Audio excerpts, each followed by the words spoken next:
अमरावती महानगरपालिका निवडणुकीत महायुतीतील मतभेद अद्यापही संपलेले नाहीत।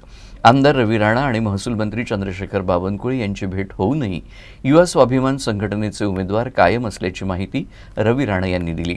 शहरातील 34 ते 35 प्रभागांमध्ये युवा स्वाभिमान संघटनेचे उमेदवार निवडणूक रिंगणात आहेत। त्यामुळे अमरावती मनपामध्ये भाजप आणि युवा स्वाभिमान संघटना यांच्यात मैत्रीपूर्ण लढत होणार असल्याचं स्पष्ट झालं आहे। जवळपास 1.5 तास गुप्त आमची चर्चा झाली।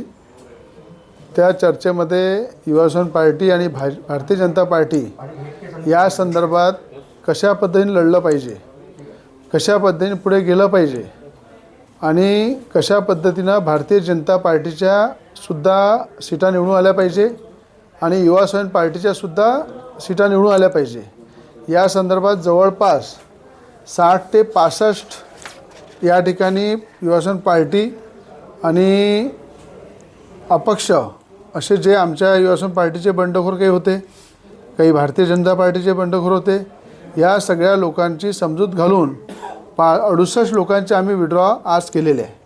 68 लोकांचे विड्रॉ केले आणि त्या ठिकाणी ज्यांच्या एरियामध्ये मजबूत आहे, जिथे भारतीय जनता पार्टीचा मजबूत उमेदवार आहे त्याला काढण्याची जबाबदारी मी घेतली। ज्या ठिकाणी युवा स्वाभिमान पार्टीचा मजबूत उमेदवार आहे त्यालासुद्धा त्या ठिकाणी काढण्याची जबाबदारी मी घेतलेली आहे आणि मैत्रीपूर्वक या ठिकाणी आम्ही लढू।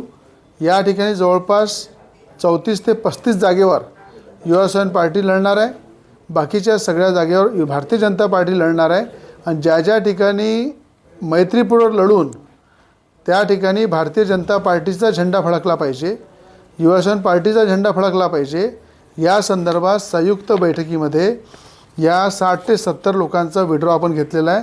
अपक्ष, काही युवा स्वाभिमान पार्टीचे, काही भारतीय जनता पार्टीचे।